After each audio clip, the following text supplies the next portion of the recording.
दोस्तों, करीब 15 से 20 आर्मी के जवान ट्रक पर सवार होकर ड्यूटी पर जा रहे थे।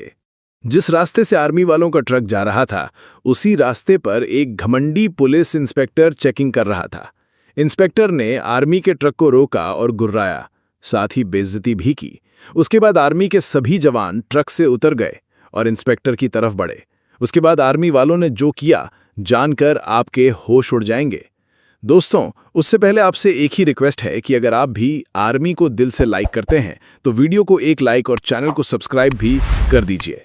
दोस्तों, एक घटना है राजस्थान की, जहां की धरती पर मई का महीना किसी अग्नि परीक्षा से कम नहीं होता।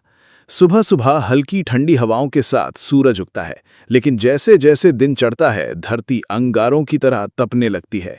हवा का हर झोंका मानो आग का फुवारा हो।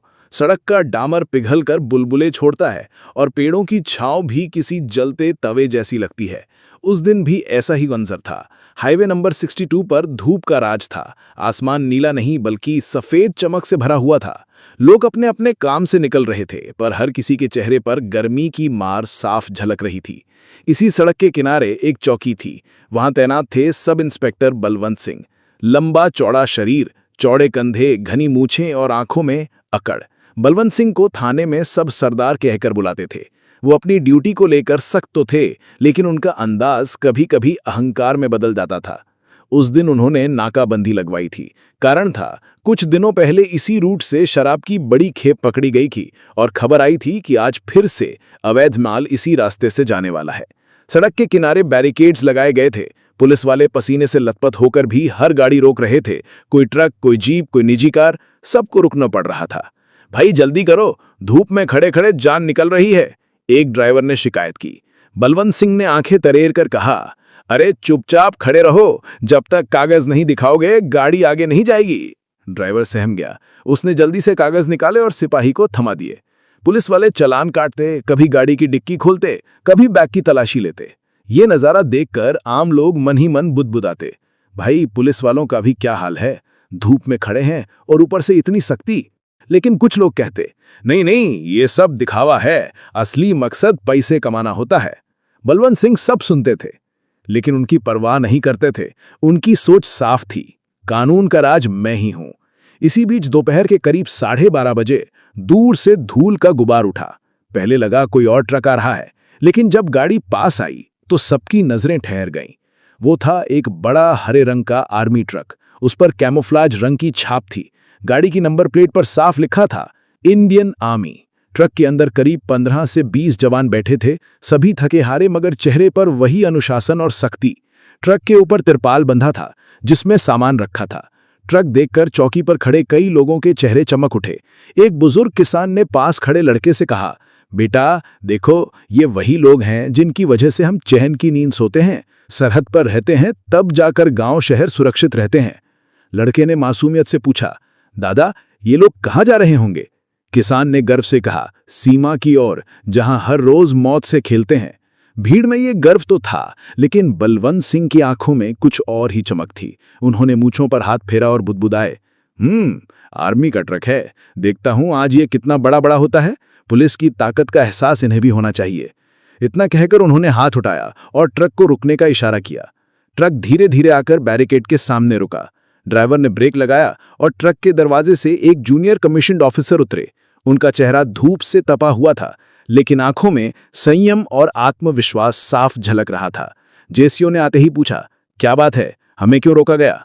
बलवंत सिंह ने अकड़ भरी आवाज में कहा, चेकिंग है, सब गाड़ियां रुक रही हैं, ये भी रुकेगी, कागज दिखाओ और ट्रक की तलाशी होगी। जेसीओ ने शांत स्वर में जवाब दिया, यह सरकारी ट्रक है, ड्यूटी पर जा रहा है, हमारे पास सारे दस्तावेज हैं, लेकिन हम बॉर्डर पर सप्लाई लेकर जा रहे हैं। अगर देर हो गई तो मुश्किल हो सकती है, कृपया समय बर्बाद मत कीजिए। लेकिन बलवंत सिंह के अहंकार को एक बात चुभ गई। ओहो, मतलब हमें पढ़ा रहे हो कि क्या करना है? यहाँ कानून मैं हूं, चाहे ट्रक आर्मी का हो या किसी मंत्री का, चेकिंग तो होगी ही। उतराओ सबको, और सामान भी चेक करेंगे। भीड़ में हलचल मच गई। लोग हैरान थे, अरे पुलिस वाले आर्मी का ट्रक भी रोक रहे हैं, ये तो हद हो गई। कुछ जवान ट्रक से नीचे उतर आए। उनकी आंखों में गुस्सा साफ दिख रहा था, लेकिन अनुशासन उन्हें रोक रहा था। उनमें से एक जवान ने कहा, साहब हम देश की सेवा कर रहे हैं, हमें अपमानित मत कीजिए। लेकिन बलवंत सिंह मुस्कुराए और बोले, सेवा कर रहे हो तो ठीक है, लेकिन यहां मेरी ड्यूटी भी सेवा ही है, बिना चेकिंग के कोई नहीं जाएगा। भीड़ की सांसें थम गईं। हर किसी को लग रहा था कि अब कुछ बड़ा होने वाला है। सड़क पर खड़ी भीड़ का ध्यान अब पूरी तरह उस आर्मी ट्रक और पुलिस वालों की तरफ था। धूप इतनी तेज थी कि लोग पसीना पोंछते हुए भी वहां से हिलने को तैयार नहीं थे। हर किसी को ये देखने की उत्सुकता थी कि पुलिस और सेना के बीच ये खींचतान कहां जाकर रुकेगी। जूनियर कमीशन्ड ऑफिसर यानी जेसीओ ने अब संयम से बोलना शुरू किया। उनकी आवाज शांत थी, लेकिन लहजे में दृढ़ता थी। देखिए इंस्पेक्टर साहब, हम आपकी ड्यूटी समझते हैं। देश के अंदर कानून व्यवस्था बनाए रखना पुलिस की जिम्मेदारी है, लेकिन ये भी समझिए कि हम भी अपने देश की रक्षा के लिए निकले हैं। ये ट्रक बॉर्डर पर जाने वाली सप्लाई लेकर जा रहा है। अगर इसमें देरी हुई तो सीधा असर सीमा पर तैनात जवानों पर पड़ेगा। कृपया हमें रोके नहीं। भीड़ में खड़े कुछ लोग तुरंत बोल पड़े, सही कह रहे हैं साहब, जवानों को मत रोको, ये हमारी सुरक्षा के लिए जा रहे हैं, इन्हें परेशान क्यों कर रहे हो? लेकिन बलवंत सिंह जैसे किसी और ही दुनिया में खड़े थे। उनकी आंखों में वही पुराना अहंकार चमक रहा था। उन्होंने अपनी टोपी सीधी की, मूंछों को ताव दिया और हंसते हुए बोले, अरे वाह, तो अब पुलिस को आर्मी आदेश देगी? यहां कानून का पालन करवाने की जिम्मेदारी हमारी है, चाहे गाड़ी किसी की भी हो, आम आदमी की, नेता की या आर्मी की। चेकिंग होगी, समझ गए? जवानों को नीचे उतारो और ट्रक का सामान खाली करवाओ, तलाशी होगी। ये सुनते ही माहौल में गर्मी और बढ़ गई। कुछ जवान तुरंत ट्रक से नीचे उतर आए। उनके चेहरे पर गुस्सा साफ झलक रहा था, लेकिन उनकी ट्रेनिंग और अनुशासन उन्हें रोके हुए था।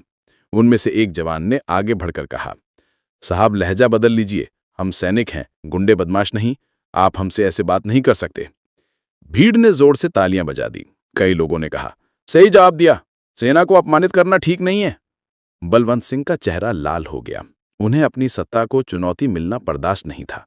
उन्होंने गुस्से में चिल्ला कर कहा, चुप, ज्यादा जुबान मत चलाओ, पुलिस की वर्दी पहनी है हमने, यहाँ का कानून हमारा है, सेना हो या कोई और, सबको झुकना पड़ेगा। अब जवानों और पुलिस वालों के बीच माहौल गर्मा गया। दोनों तरफ लोग तनकर खड़े हो गए। जवान एक दूसरे को देख रहे थे, चेहरों पर संयम पर आंखों में गुस्से की ज्वाला। पुलिस वाले भी अपनी लाठियां कसकर पकड़ चुके थे। ऐसा लग रहा था मानो कुछ ही पलों में भिड़ंत हो जाएगी। भीड़ में खड़े एक युवक ने मोबाइल निकालकर वीडियो बनाना शुरू कर दिया। कुछ और लोग भी रिकॉर्डिंग करने लगे। अब तो मामला बड़ा बनेगा, किसी ने कहा। अगर ये वीडियो वायरल हुआ तो पूरी सरकार हिल जाएगी। तनाव इतना बढ़ गया कि सड़क पर वाहनों की लंबी कतार लग गई। लोग धूप में खड़े होकर भी तमाशा देखने से पीछे नहीं हट रहे थे। इसी बीच जेसीओ ने स्थिति को संभालने की कोशिश की। उन्होंने हाथ उठाकर अपने जवानों को इशारा किया कि वे संयम बनाए रखें। फिर वे बलवंत सिंह की तरफ बढ़े और धीमे मगर ठोस स्वर में कहा, इंस्पेक्टर साहब, ये आपकी गलती है। आप चाहें तो हमारे कागज देख सकते हैं, लेकिन जवानों को उतरवाकर ट्रक की तलाशी लेने का अधिकार आपको नहीं है। ये सैन्य सामग्री है और नियमों के तहत इसकी चेकिंग पुलिस नहीं कर सकती। अगर आप जिद करेंगे तो हमें हमारे उच्च अधिकारियों को सूचना देनी पड़ेगी। बलवंत सिंह ने ठठाका लगाया, अरे वाह, अब धमकी भी दोगे? अच्छा, बुलाओ अपने अफसरों को, देखते हैं वो भी आकर पुलिस के आगे कैसे अकड़ दिखाते हैं। भीड़ में खुसुर-फुसुर होने लगी। लोग हैरान थे, ये इंस्पेक्टर पागल हो गया है क्या? अपने ही जवानों से भिड़ रहा है, शर्म नहीं आती? जेसीओ ने अपने एक साथी को इशारा किया। जवान ने तुरंत मोबाइल उठाकर बॉर्डर हेडक्वार्टर पर फोन मिला दिया। कुछ ही मिनटों में हालात बदलने वाले थे। करीब 20 मिनट बाद सड़क पर एक जीप तेजी से आती दिखाई दी। जीप पर भी आर्मी का झंडा लगा था। उसमें से एक मेजर साहब उतरे, ऊंचे कद, तेज निगाहें और चेहरे पर वही आत्मविश्वास जो हर अफसर में होता है। भीड़ में खुसुर-फुसुर गूंज उठी। लो जी, अब तो बड़ा अफसर आ गया, अब इंस्पेक्टर की खैर नहीं। मेजर ने आते ही स्थिति को देखा। जवान अनुशासन में खड़े थे, पुलिस वाले अकड़ में। भीड़ में लोग खड़े होकर तमाशा देख रहे थे। मेजर सीधे बलवंत सिंह के सामने जाकर खड़े हो गए। उनकी आवाज गहरी और सख्त थी। इंस्पेक्टर साहब, आप जानते भी हैं कि आप क्या कर रहे हैं। ये आर्मी का आधिकारिक वाहन है, इसमें संवेदनशील सामान है। अगर समय पर बॉर्डर तक नहीं पहुंचा तो इसका सीधा असर देश की सुरक्षा पर पड़ेगा। आपको अधिकार नहीं है कि आप इस तरह सेना के काम में बाधा डालें। भीड़ ने तालियां बजाईं। लोग मेजर के समर्थन में चिल्लाने लगे, सेना जिंदाबाद, हमारे जवानों का अपमान बर्दाश्त नहीं करेंगे। बलवंत सिंह का चेहरा उतर गया, लेकिन फिर भी उन्होंने आखिरी कोशिश की। देखिए मेजर साहब, हम तो सिर्फ अपना काम कर रहे हैं। हमें आदेश मिला है कि हर गाड़ी की चेकिंग हो, चाहे वो किसी की भी हो। मेजर की आंखें सख्त हो गईं। उन्होंने गुस्से में कहा, आदेश का मतलब अंधापन नहीं होता इंस्पेक्टर। अगर कानून व्यवस्था बनाए रखना आपकी जिम्मेदारी है तो देश की सीमाओं की सुरक्षा हमारी जिम्मेदारी है। हमें रोककर आप देश के साथ खिलवाड़ कर रहे हैं। अगर आप तुरंत रास्ता नहीं खोलते तो मुझे मजबूरन कार्रवाई करनी पड़ेगी। भीड़ से आवाज आई, सही कहा, अब इंस्पेक्टर का घमंड टूटेगा। तनाव अपने चरम पर था। पुलिस और आर्मी आमने सामने खड़ी थी। लोग सांस रोक के देख रहे थे कि अब आगे क्या होगा। सड़क पर खड़ी भीड़ अब सांस रोककर देख रही थी। एक तरफ पुलिस का अहंकार, दूसरी तरफ सेना की अनुशासनबद्ध सख्ती। गर्मी इतनी थी कि पसीना लोगों की पीठ भिगो रहा था, मगर किसी की हिम्मत नहीं हो रही थी कि वहां से हिल जाए। हर किसी को लग रहा था कि इतिहास का कोई पल उनकी आंखों के सामने घट रहा है। सब इंस्पेक्टर बलवंत सिंह अब तक अकड़ में थे, लेकिन मेजर की सख्त आवाज ने उनके आत्मविश्वास की नींव हिला दी थी। उनकी मूछें भले ही तनी हुई थीं, मगर माथे पर पसीना और आंखों में झिझक साफ दिखाई देने लगी थी। मेजर ने 2 कदम आगे बढ़कर कहा, इंस्पेक्टर साहब, आपकी ड्यूटी का हम सम्मान करते हैं, लेकिन आपको ये समझना चाहिए कि ये सेना का वाहन है। इसके अंदर गोपनीय और संवेदनशील सामग्री है, जिसकी जांच का अधिकार सिर्फ सेना को है। आप पुलिस के नाम पर अपनी ताकत का दुरुपयोग कर रहे हैं। ये केवल गैर कानूनी ही नहीं, बल्कि देशद्रोह के समान है। अगर हमारे सामान में देर हुई तो इसका खामियाजा पूरी चौकी को भुगतना पड़ेगा। भीड़ में शोर उठ गया, सेना सही कह रही है। पुलिस वाले हद से बढ़ गए हैं। देश के रखवालों को रोकना शर्म की बात है। बलवंत सिंह ने भीड़ की तरफ देखा। हर नजर अब उनके खिलाफ थी। कुछ लोग मोबाइल से वीडियो बना रहे थे। उन्हें एहसास हुआ कि यह मामला अगर ऊपर तक गया तो ना सिर्फ नौकरी बल्कि इज्जत भी चली जाएगी। उन्होंने धीरे से कहा, देखिए मेजर साहब, मेरा इरादा गलत नहीं था, मैं तो बस आदेश का पालन कर रहा था। मेजर की आवाज और कठोर हो गई। आदेश का पालन अंधी अकड़ में नहीं होता इंस्पेक्टर। अगर आपको समझ नहीं है कि कहां रुकना चाहिए तो ये आपकी कमजोरी है। याद रखिए, हम दोनों ही वर्दी वाले हैं, लेकिन फर्क इतना है कि हम सरहद पर गोली खाते हैं और आप यहां जनता के बीच खड़े होकर नियम लागू करते हैं। हमें अपमानित करने का हक आपको किसी ने नहीं दिया। भीड़ ने फिर तालियां बजाईं। कुछ नौजवानों ने नारा लगाया, भारत माता की जय, इंडियन आर्मी जिंदाबाद। ये नारे बलवंत सिंह के कानों में हथौड़े की तरह पड़ रहे थे। उनकी आंखें झुकने लगीं। पहली बार उन्होंने महसूस किया कि पुलिस की वर्दी पहने होने के बावजूद उनकी इज्जत भीड़ की नजरों में खत्म हो चुकी है। उनके सिपाही भी अब चुप खड़े थे। वे समझ नहीं पा रहे थे कि अपने इंस्पेक्टर का साथ दें या चुप रहकर तमाशा देखें। बलवंत ने गहरी सांस ली। उनके होंठ कांप रहे थे। फिर अचानक उन्होंने हाथ जोड़ दिए। माफ कीजिए मेजर साहब, शायद मैं हद से बढ़ गया। मेरा मकसद आपको अपमानित करना नहीं था। कृपया इसे मेरी गलती समझकर माफ कर दीजिए। ये सुनते ही भीड़ में सन्नाटा छा गया। हर किसी ने सोचा, क्या सचमुच ये वही बलवंत सिंह हैं जो कुछ देर पहले दंभ में भरे खड़े थे? मेजर ने गंभीरता से कहा, इंस्पेक्टर साहब, माफी मांगने से गलती मिटती नहीं है, लेकिन अगर आप सच में अपनी गलती समझ गए हैं तो ये आपके लिए सबक होना चाहिए। याद रखिए, देश की सेवा करने वाले जवानों का रास्ता रोकना अपने ही देश को कमजोर करना है। अगली बार ये गलती मत दोहराइए। बलवंत सिंह ने सिर झुका लिया। उनकी आवाज कांप रही थी। जी, आगे से ध्यान रखूंगा। मेजर ने अपने जवानों को इशारा किया। वे वापस ट्रक में बैठ गए। गाड़ी का इंजन गरजने लगा। जब ट्रक आगे बढ़ा तो भीड़ ने जोरदार तालियां बजाईं और लोग गर्व से चिल्लाने लगे, सेना जिंदाबाद, भारत माता की जय। जवानों ने हाथ उठाकर भीड़ को सलामी दी। ट्रक धूल उड़ाता हुआ दूर निकल गया। धूप में चमकता हुआ तिरंगा और हरे रंग का वो ट्रक लोगों की आंखों में एक गर्व की चमक छोड़ गया। भीड़ धीरे धीरे छटने लगी, लेकिन बलवंत सिंह वहीं खड़े रहे। उनके सिपाही भी चुप थे। उस पल बलवंत सिंह का चेहरा झुका हुआ था। उनका सीना, जो हमेशा अकड़ से तना रहता था, अब ढीला पड़ चुका था। उन्होंने मन ही मन सोचा, आज मुझे सबक मिल गया। ताकत का घमंड इंसान को अंधा बना देता है। असली ताकत दिखावे में नहीं, बल्कि सेवा और त्याग में होती है।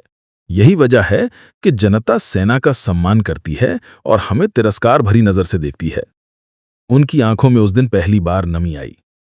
एक बुजुर्ग किसान जो अभी तक पास खड़ा था, आगे आया और बोला, बेटा बलवंत, याद रखना, वर्दी चाहे पुलिस की हो या आर्मी की, उसका असली मकसद जनता और देश की रक्षा करना है। अगर तुम जनता या सेना का अपमान करोगे तो वर्दी की इज्जत मिट्टी में मिल जाएगी। आज से सबक लो। बलवंत सिंह ने सिर झुका के कहा। जी काका, आपकी बात जिंदगी भर याद रखूंगा। उस घटना के बाद बलवंत सिंह का रवैया बदल गया। अब वो चेकिंग के दौरान भी इंसानियत से पेश आते। उनकी आवाज से अकड़ कम हो गई और जिम्मेदारी की भावना बढ़ गई। लोगों के बीच ये किस्सा फैल गया।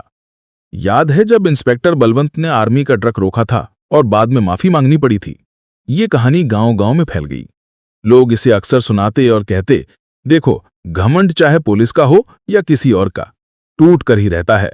असली इज्जत तो उसी को मिलती है जो देश के लिए बलिदान करता है। चाहे कोई भी अधिकारी हो, चाहे इंस्पेक्टर हो या चपरासी, हर एक अधिकारी को एक दूसरे का सम्मान करना चाहिए, क्योंकि असली ताकत एकता में है। दोस्तों, आपके क्या विचार हैं? अपने विचार कमेंट में बताइएगा।